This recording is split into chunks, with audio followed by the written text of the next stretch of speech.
Hello, Steve White, Trek 89 for Steve Arts 89, Star Trek's alleged gatekeeper. Okay, so I just watched Star Trek Strange New Worlds, Episode 1, Strange New Worlds. It's good.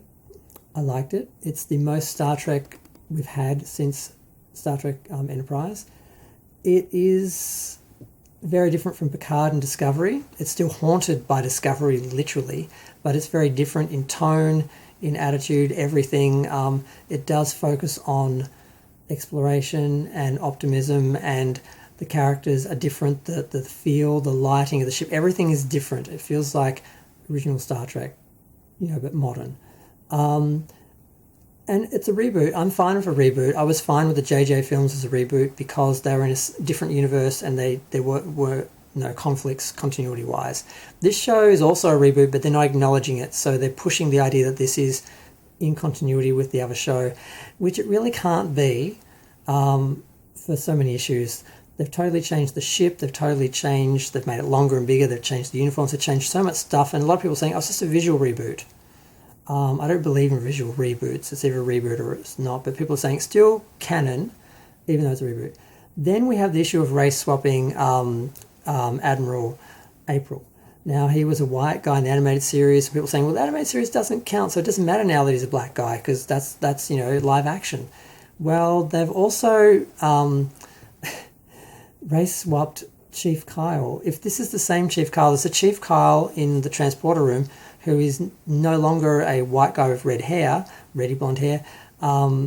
It's now a young Asian guy because in the original series and Star Trek II: The Wrath of Khan, it was a white guy with blondie red hair, and now he's a young Asian guy. So you can't race swap characters and say it's the same continuity.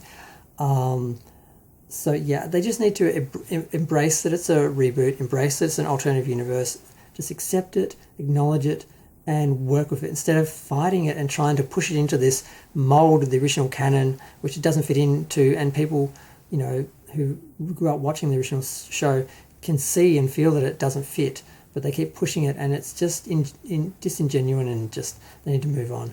Now, the other issue with the show, there's two other issues. The Discovery issue is that they literally have an event that Discovery caused, causing issues in this episode. They literally have a direct cause and effect from Discovery, and they really should have just avoided Discovery and just moved on and just let it be a different series and not have it sort of affect that. And then there's also issues of the Prime Directive and General Order 1 and all that, which all comes from this issue. And I don't know if they're trying to be ironic or not, but they should have just avoided it altogether. But they've just gone right into it. And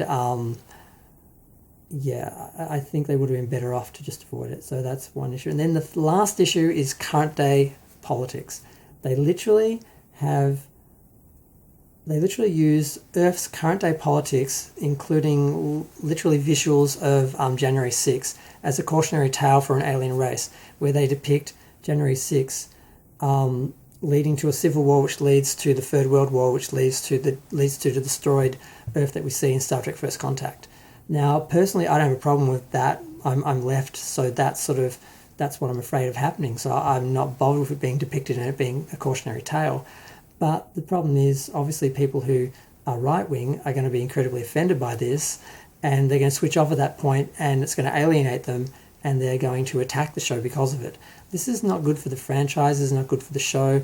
I think what they should be doing is, doing what the original show was, which was a humanist take on the future where they looked at situations objectively and looked at both sides, so everyone could watch the show and learn something from it instead of one side being alienated or attacked and the other side, they've just picked a side, and it's really just blatant. And I personally aren't offended by it, but I know other people will be. And I just don't think it's smart. I don't think it works. It's not something they did in the original, and I don't think it really works in this. They're basically saying, if you're a right wing, we're telling your story. If you're left wing, you're not welcome here. And that's just alienating people. And I don't think it's helpful. I think they should be telling stories through allegory and mythology and alien races that both sides can see objectively and learn from and agree with, instead of, putting these barriers and divisions up. So I think that's a huge mistake. So there are some issues, whether they're going to be throughout the whole series or they're just in the first episode, I'm not sure. But overall, the show is good. I enjoyed it. It felt like Star Trek, and I'm very optimistic. But we'll see what happens. I'm going to go. Feel free to share, like, comment, subscribe. Let me know what you think of the episode, what you think of the series, how you think it's going to go, and we'll see what happens.